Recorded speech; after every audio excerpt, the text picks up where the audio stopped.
Hi hello नमस्कार, मी निशा माझ्या आणखीन एका नवीन व्हिडिओमध्ये तुमचं अगदी मनापासून स्वागत करते। सर्वप्रथम तर मी व माझ्या परिवाराकडून तुम्हा सर्वांना आषाढी एकादशीच्या खूप खूप शुभेच्छा। मी असाच आषाढी एकादशी स्पेशल उपवासाचा एक पदार्थ दाखवणार आहे। म्हणजे आषाढी एकादशीलाच केला पाहिजे असं नाहीये। आता श्रावण महिना चालू झालाय म्हणजे खूप सारे उपवास चालू होतात, खूप सारे सणसूद चालू होतात, मग उपवास असतातच। मग तेच खाऊन कंटाळा आलेला असतो, तर असंच वेगळं काहीतरी म्हणून आपण एखाद्या उपवासाला हे करू शकतो। तर चला मी तुम्हाला दाखवणार आहे रताळ्याचे रसरशीत असे गुलाबजाम। तर तोंडाला पाणी सुटलं ना, मग जास्त बडबड न करता आपण डायरेक्टली रेसिपीज बघूया। इकडे 2 मोठ्या आकाराचे रताळे घेतलेत मी उकडून। इकडे अर्धा चमचा विलायची पावडर घेतली, 2 मोठे चमचे मी मिल्क पावडर घेतली बाइंडिंगसाठी, 1 वाटी मी साखर घेतली आहे पाक बनवण्यासाठी, आणि याच वाटीच्या मापाने आपल्याला 2 वाटी पाणी घ्यायचं। तर चला आपण आता सुरुवात करू रेसिपी बनवायला। तर सर्वप्रथम तर मी ह्याचे साल काढून घेतलेले, उकडलेले म्हणजे ते पटकन निघतात। एका छोट्याशा किसणीच्या मदतीने किंवा स्मॅशरच्या मदतीने तुम्ही हे सगळे रताळे स्मॅश करू शकता। मी तर छोटी किसणी आहे, किसूनच घेते।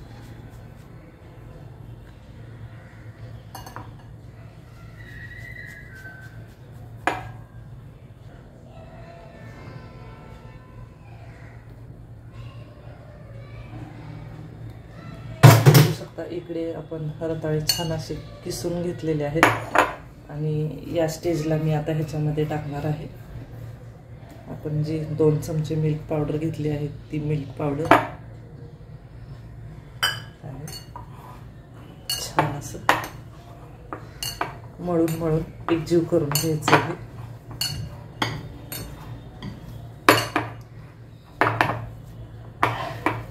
दोन मोठ्या साईजच्या रताळ्यांना 2 चमचे मिल्क पावडर बरोबर होती। तुम्हाला कमी जास्त वाटली तर तुम्ही वाढवू शकता किंवा कमीही करू शकता।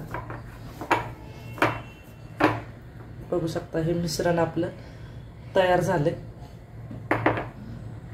तईत मी तेल गरम करायला ठेवले, आणि साइड बाय साइड इकडे मी एका भांड्यात आहे ना पाक बनवून घेणार आहे। त्याच्यासाठी मी 1 वाटी साखर आणि 2 वाट्या पाणी घालून घेणार आहे, आणि ते छान असं ढवळत आपल्याला त्याचा पाक बनवायचा। इकडे पाक तयार होतोय, तोपर्यंत आपण इकडे गुलाबजामुन तळून घेऊया। इकडे गुलाबजामुन तळण्यासाठी मी तेलही गरम करायला ठेवले। तेल गरम होते तोपर्यंत आपण छोटे छोटे बॉल्स तयार करून घेऊया।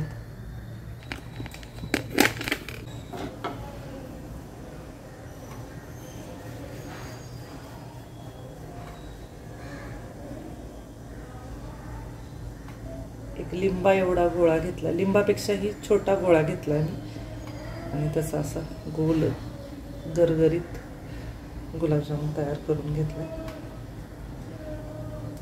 अजून एक दाखवते, असा छोटासा पेड्याच्या आकाराचा गोळा घ्यायचा आणि असं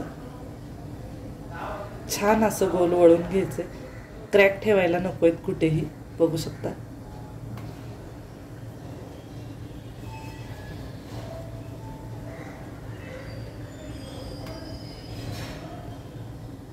अशाच प्रकारे मी सगळे बॉल्स बनवून घेते, आणि मग तुम्हाला मी तळून दाखवते। बघू शकता सगळे गुलाबजामुन करून तयार आहेत आपली इकडे, आणि आपलं तेलही छान असं मस्त कडकडीत तापले। आणि या स्टेजला आपल्याला गॅस लो करायचा, आणि हळूहळू साईडनी गुलाबजाम सोडून घ्यायचे। खूप जास्त एका वेळी घालायचे नाहीये।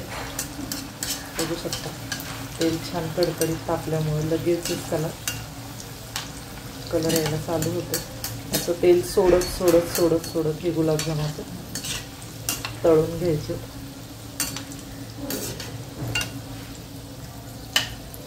बघू शकता एक मिनिटभर सुद्धा नाही लागला, अर्ध्या मिनिटातच त्याला गोल्डन ब्राऊन कलर यायला चालू झालाय।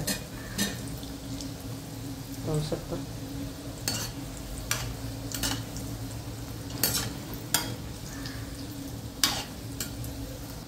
दोन ते 3 मिनिटं लागतात हार्डली आपल्याला ही गुलाबजाम तळायला. जास्त वेळ लागत नाही. आणि खूप जास्त डार्क रंगावर नाही काढायची.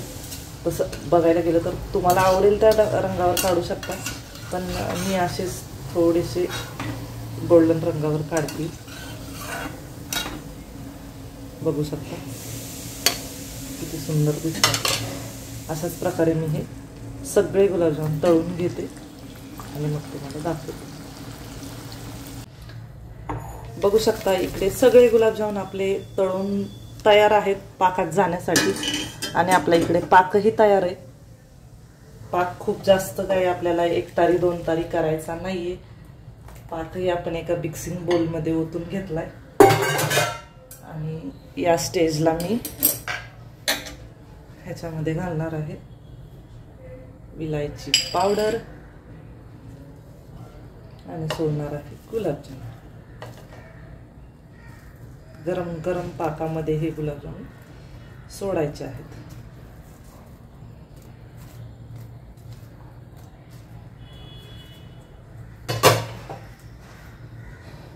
मग काय, कशी वाटली गुलाबजामची रेसिपी? मस्त आहे ना? आवडत असेल तर ड्रायफ्रूटही घालू शकता.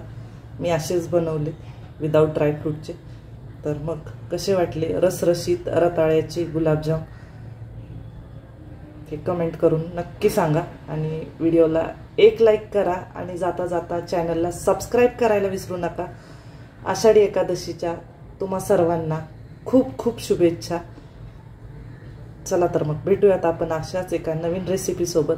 तोपर्यंत मस्त रहा, मस्त खा. Bye bye.